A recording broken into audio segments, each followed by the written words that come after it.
আসসালামু আলাইকুম বন্ধুরা। আজকে আপনাদেরকে দেখাবো একটি কামিজ কাটিং। খুব সহজ নিয়মে দেখাবো। দেখুন, আমি কামিজ কাটার জন্য কাপড় নিয়েছি ২.৫ গজ পরিমাণ। প্রথমে কাপড়টিকে ওপেন করে নিতে হবে।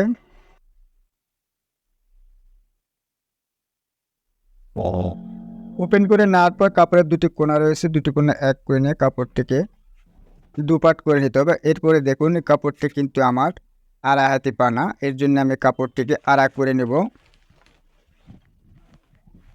এপাশে কিন্তু আমার পাড় রয়েছে আর এপাশে কিন্তু পাড় নেই, যে কারণে আমি এটাকে আড়া করে নিচ্ছি। আড়া করে নেওয়ার পর দেখুন, এই যে কাপড়টা রয়ে গেল ২ পাট। এখন এই কাপড়টাকে এরকমভাবে আরেকটি ভাঁজ দিয়ে কাপড়টিকে ৪ পাট করে নিতে হবে।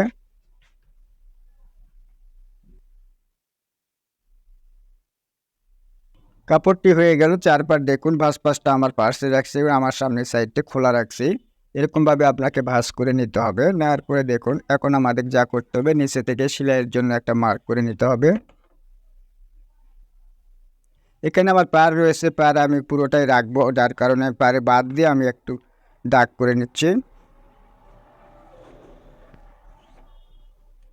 এখন এই দাগ থেকে আমাদের দিতে হবে ঝুলের মাপ। ঝুলের মাপ নেওয়ার জন্য ফিতাটা এরকমভাবে রাখতে হবে।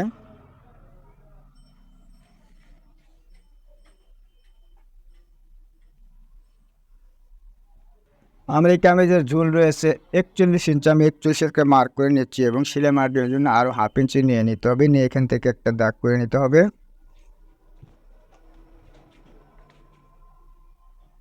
এই দাগটি সোজা করে নিতে হবে। এই দাগটি সোজা করে নেওয়ার পর এখন আমাদের নিতে হবে আরমোলের মাপ। আরমোলের মাপ নেওয়ার জন্য এই দাগ থেকে, উপরের দাগ থেকে ফিতাটি রাখতে হবে।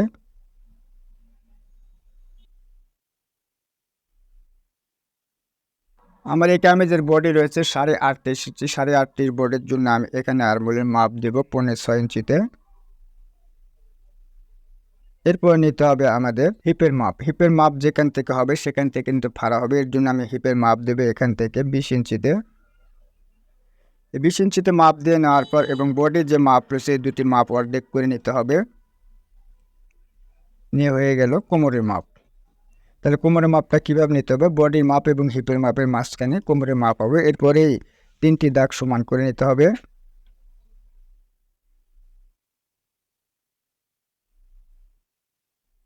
এই দাগগুলি সমান করে নেওয়ার পর এখন আমাদের যা করতে হবে, এখন মেজারমেন্ট অনুযায়ী এটাকে মাপ করে, পুটের মাপ কত ইঞ্চি দেবো, আর বড়ের জন্য পুটের মাপ দিতে হবে ৫.৭ ইঞ্চি।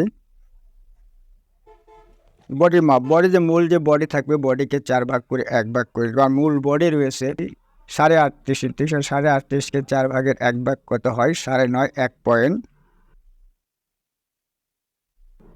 এই দাগ থেকে সেলাই মার্জিনের জন্য আরও ১ ইঞ্চি কাপড় নিয়ে নিতে হবে।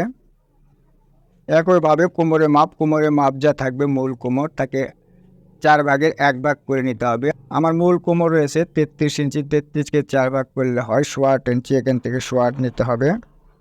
এখান থেকে একইভাবে সেলাই মার্জিন নিয়ে নিতে হবে। এখন নিতে হবে হিপের মাপ। হিপের মাপ যা থাকবে তাকে ৪ ভাগের ১ ভাগ নিতে হবে। হিপের মাপ রয়েছে আমার ৩৭ ইঞ্চি। ৩৭কে ৪ ভাগ করলে হয় ৯.৫ ইঞ্চি। আমি ৯.৫ ইঞ্চি নিয়ে নিলাম। এখান থেকে সেলাই মার্জিন নিতে হবে। নিচের ঘের নিতে হবে।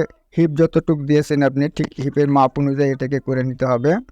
এখান থেকে ৯.৫ নিতে হবে। নেওয়ার পরে এখান থেকে আপনার ২.৫ ইঞ্চি নিতে হবে নিচের ঘেরের জন্য, এবং যারা একটু বেশি ঘের পড়তে পছন্দ করে তাদের জন্য ৩ ইঞ্চি অথবা ৩.৫ ইঞ্চি দিয়ে নেবেন। কেমন? আমি দেখুন এটাকে ৩.৫ ইঞ্চি দিয়ে নিচ্ছি, একটু নিচের ঘের বড় হবে। এরপরে সেলাই মার্জিন নিতে হবে। নেওয়ার পর এখন এই দাগের সঙ্গে এই দাগটা আমাদের মিলিয়ে দিতে হবে।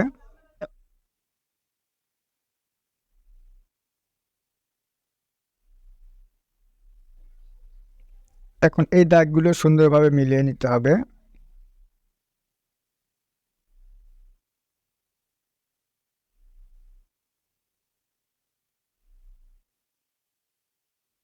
এখন আমাদের যা করতে হবে, নিচে দেখুন একদম সোজা হয়ে গেছে। সোজা না করে উপরে ১/২ ইঞ্চি উঠিয়ে দিতে হবে।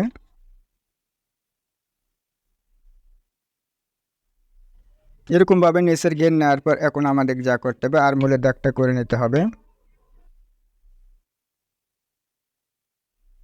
এখন আরমোলের রাউন্ড শেপ করে নিতে। আরমোলের রাউন্ড শেপ করার জন্য দেখুন এখান থেকে একটা মার্ক করে নিলেন। নেওয়ার পরে যেসব গলা দুই দিকে পড়বে সেই সবের ক্ষেত্রে আপনারা এখান থেকে ১.৫ ইঞ্চি নেবেন, এবং যেই সব গলা একদিকে পড়বে সেই ক্ষেত্রে আপনারা এখান থেকে 6 ইঞ্চিতে একটা মার্ক করে নেবেন। নিয়ে এখান থেকে এই মার্ক অনুযায়ী এটাকে মিলিয়ে দিতে হবে। এখন নিতে হবে গলা। গলা কত ইঞ্চি নেবে? 8 বড়ির জন্য গলা নিতে হবে 2.5 ইঞ্চিতে 1 সুতা কম। যখন আমরা সেলাই করে নেব তখন কিন্তু 2.5 ইঞ্চি পুরোটাই হয়ে যাবে। এর জন্য আমি 1 সুতা কম নিয়ে নিচ্ছি। এই দাগটা নিচেও করে নিতে হবে। নেওয়ার পরে এই দাগটা সোজা করে নিতে হবে। সোজা করে নেওয়ার পর এখন গলার ডিপ কত ইঞ্চি দেবেন? গলার ডিপ দেবেন কাস্টমারের রুচি অনুযায়ী। আর সাধারণভাবে যদি আপনি দিতে যান তাহলে 38 বডির জন্য গলার ডিপ দিতে হবে 4.5 ইঞ্চি। দেওয়ার পরে এখান থেকে একটু মার্ক করে নিলেন। আমি গোল গলা রাউন্ড শেপ করে নিলাম। আপনার চাইলে যে কোনো গলা আপনি দিতে পারেন, কিন্তু এই গলাটা আমার একটু ডিজাইন হবে, যার জন্য আমি গলাটা এখন কাটিং করব না। এখন মারিক যে অবস্থায় আছে ঠিক সেই অবস্থায় আমি এটাকে কাটিং করে নিচ্ছি।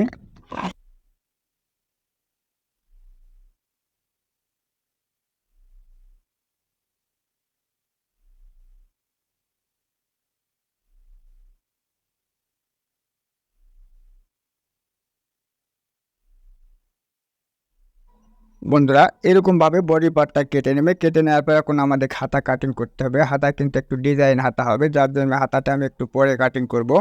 আর আজকে শুধুমাত্র বডিটাই কাটিং করে দেখালাম। বডিটা ঠিক এরকমভাবে আপনাকে কাটিং করতে হবে। তাহলে আশা করি বুঝতে পারছেন কীভাবে মোড়া নিতে হবে, কীভাবে গলা নিতে হবে, কীভাবে নিচের ঘের নিতে হবে। সুন্দর করে বুঝিয়ে দেওয়ার চেষ্টা করেছি। বন্ধুরা ভিডিওটি দেখার পর যদি ভালো লাগে তাহলে অবশ্যই ভিডিওতে একটা লাইক দিতে ভুলবেন না। আর চাইলে নতুন হতে হলে চ্যানেলটিকে সাবস্ক্রাইব করে পাশে থাকা বেল বাটনটা অন করে দেবেন। বন্ধুরা ভিডিওটি আজ এ পর্যন্তই। আল্লাহ হাফেজ।